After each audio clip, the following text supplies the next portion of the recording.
So my name's Travis McKinley. I'm here in Wheeling, West Virginia, and pretty much grew up here my whole life. Was actually born in Bel Air Hospital, though, across the river in Ohio. Um, so first thing you need to know about me is I'm a Christian, and but I wasn't always a Christian. It wasn't until about 8 years ago to where I really uh, came to understand any of this. When I grew up, it was no Christian home. I was not raised in the church. Christmas would come around, and I heard enough to be able to say "Happy Birthday, Jesus" when I woke up. But that was the extent of my Christianity. Growing up, I have a twin brother. Growing up, and my mom would always tell me this story about her pregnancy with me and my brother. And she told us when about a few months into the pregnancy, she went in for an amniocentesis at the hospital where they check the amniotic sac and make sure the baby's doing well and everything. And she went in, and an intern actually performed the procedure. And when he was performing the procedure, he actually ruptured the sac, and her sac broke. And so all the water is now gone. The fluid's gone. That's what a baby breathes when they're in the womb. And so they rush her to Columbus Hospital. And when she's there, all the tons of doctors are telling my mom, who's not a Christian lady at this point, that uh, that me and my brother have gone far too long without any oxygen, and that there's no way that we were going to survive this. And by some radical miracle that we were to survive, it was under a 2% chance that we were going to come out normal. And we would be brain damaged, and there would be a lot of problems with this. So here she is in Columbus Hospital, away from home, away from everybody, and she's in her hospital room, and she goes to sleep that night. And she goes to sleep, and she has a dream. She has a dream of two twin boys, 10 years old, perfectly healthy, with glasses on. I have my contacts in, but I wear glasses. With glasses on, and God speaks to her and says that He has a plan for our lives, and that and to trust Him. So she wakes up, and she knows this dream is from God. And keep in mind, this is not she wasn't raised in the church either. And so, but she has this dream, and it really impacts her. And she wakes up, and she starts to ignore the doctors, and she actually hitches a ride back into Wheeling, and all this stuff's going on in her life. And she finds her way into Bel Air Hospital, and they check on me and my brother, and they discover that the amniotic sac was completely healed, and the amniotic fluid was completely filled back into the sac, and they could not explain it, and it was a 100% miracle from God, and He does have a purpose for me and my brother's lives. On June 9, 1990, me and my brother were born perfectly healthy, and I'm 28 years old now, and I'm living that purpose right now. I'm in it. I'm living it. But when I grew up on the streets. My mom and dad were divorced, or they weren't even married. They split up when I was 8. My dad struggled with anger, alcohol his whole life. And so me and my brother were caught in the middle of their fighting, arguing all the time. It was really chaotic home life, really dark. Jesus was very much absent from my home. When I was older, my mom would live in the not so pleasant neighborhoods, and so I grew up on the streets. I'd run the streets pretty much any chance I got. We'd just hang out with all our friends and just do whatever we wanted. We had no rules or accountability. When I was at my mom's, it was super strict at my dad's, and so I had this double life going on. And I always excelled in sports, always excelled in academics. But on those weekends, you better know that I'm pretty much running wild. As I grew older, that kind of progressed from, it went from snowballing cars and knocking on people's doors and running, to going to department stores and just stealing whatever I wanted, to later down the road, heavy partying. Partied all the time, drank all the time. When it got into college, was on the track team, full-time runner and into academics. But on those weekends, I'd go to WVU and up to West Liberty on those college campuses, and I'd party. And that was the thing. It was normal for college. And at that point in my life, I got so heavily involved in that scene that I ultimately concluded that there was no God, and I became an atheist, 100%. I'm very much into science, and so at that point in my life, I basically concluded that we were nothing but a nervous system with a brain, and we had feelings and sensations, and that there could not be a God. And I would tell people this, and I remember having a conversation with one of my friends, and he looked at me and he said, "Man, if there's a God, we're in trouble." I said, "If there's a God, I'm going to hell." I was right.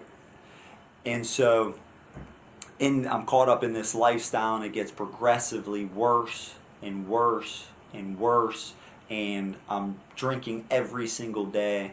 I mean, my whole nights and days are completely flipped.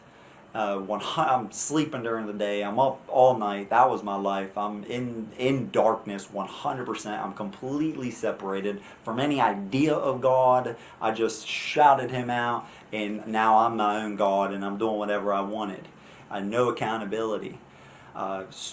Second year in college, it just ended. I get a hold of a debit card. Didn't belong to me, and so I get a hold of it. I go and scan it for some gasoline for my car, go into a department store and get some stuff out of the department store, just buy it with this random person's debit card.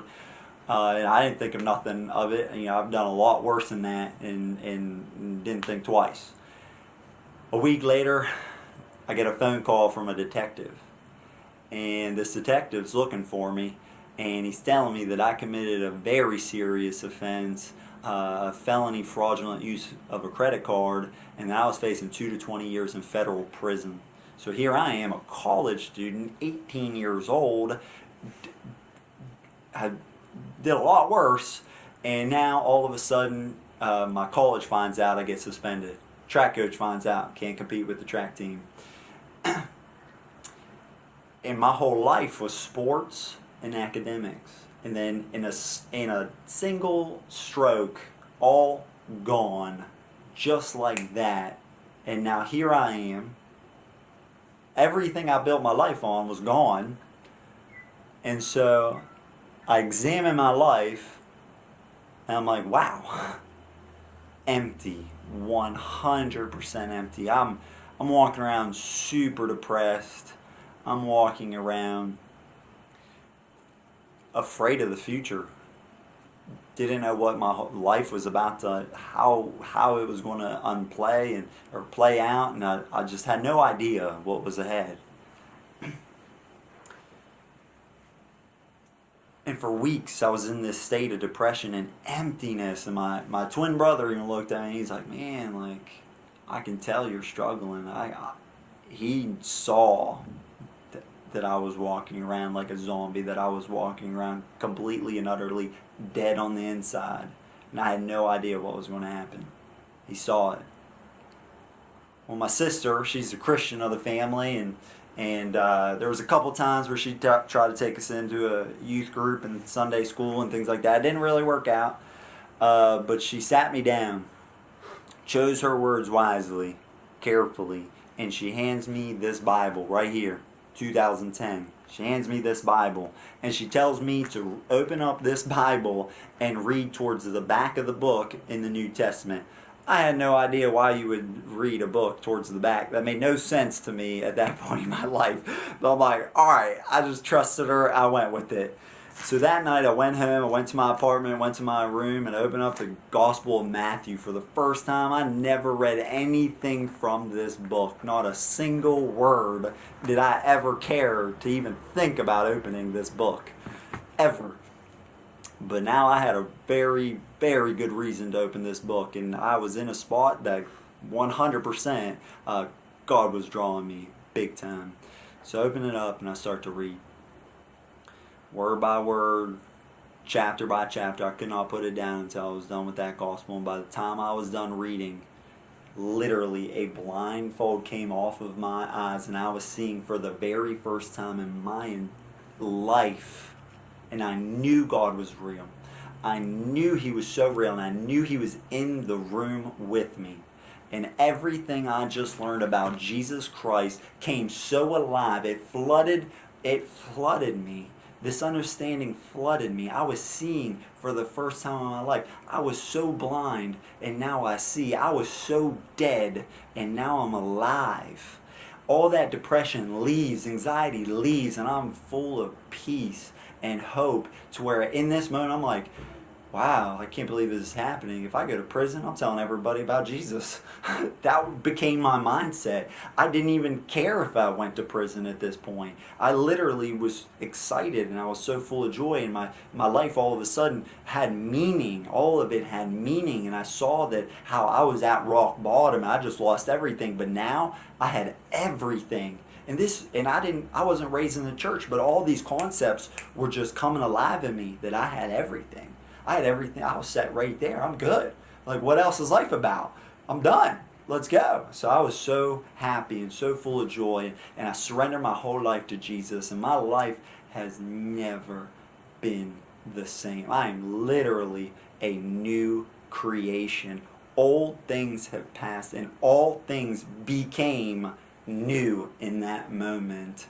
And I surrendered, and I'm continuing to surrender my life to Jesus every second of every day of my life. I ended up having to do 2 years and 3 months on home confinement with an ankle bracelet around my ankle so I wouldn't get a felony on my charge. Ended up getting a misdemeanor, receiving stolen property. And with that misdemeanor, as soon as I was done with that home confinement, I was re-enrolled into my college, back on the track team. Actually was better the second time around than the first time around. But now I'm coming into college with a Christian perspective. Now I have a Christian mindset. And now everything is different. My life is just so differently. But the old desires of me wanting to become a physical therapist, all of a sudden it changed. I didn't want to do that anymore. I'm just so hungry for God, and so just in love, that I knew the physical therapy was no longer my thing. So I ended up finishing up my bachelor's, and then I ended up getting my master's of arts in Christian apologetics through Liberty University. I'm a doctoral student right now through Liberty University, and I teach at East Richland Christian Schools. I'm a Bible teacher there and a science teacher, and now I get to show how science is only the fingerprint of God, and how God did this. He created life, and His creation screams of His existence. We're not just randomly floating on a planet in space. There was much more than that. There was a very, very intelligent mind behind all of this, and behind your life, that's led you to this video, to this moment. And for me in my life has led up to this moment, and now is our time and your time, and anybody hearing this message needs to know that God is real. And hey, I am 100% proof of this. I would start to pray when I became a Christian, and I would pray to Jesus, and I would ask Him to do things, and it was so amazing, because I'd say these prayers, and then instantly prayers would be answered, and I'm like, oh, and life became fun, to where it's not dull anymore. There's not a dull moment being a Christian. Think about it, there's a creator in heaven, and there's a creator, and you get to have a relationship with Him. That once before, so when I became a Christian, I saw that Christians began to struggle and strive to try to enter into this rest and relationship with Jesus. Jesus didn't pay for that. Jesus paid for us to rest in His presence, and He paid for us we no longer have to strive to enter the presence of God. We can just be His children and be loved and receive what He has to offer, and it's so amazing, and life becomes it's no longer dull and mundane. It's amazing. You have a supernatural relationship with our Father in heaven. And so prayers would be answered, and I started to see miracles start to unfold. I'd witness groups of people. I'd go back to people I used to hang out with, and we'd pray afterwards, and after our little hangouts, and God would just move in their lives, and I would see it with my own 2 eyes, how God would just follow up with prayers and just have supernatural encounters and all these different things, and it's just so amazing. And so So my testimony is this, that I was lost and now I'm found. I was blind and now I see. I was so dead and now I'm alive. And that's just my testimony. And I could go on and on about all the things that I've seen God do in my life, but I just don't think I have time for that. We might be on there for like 30 minutes.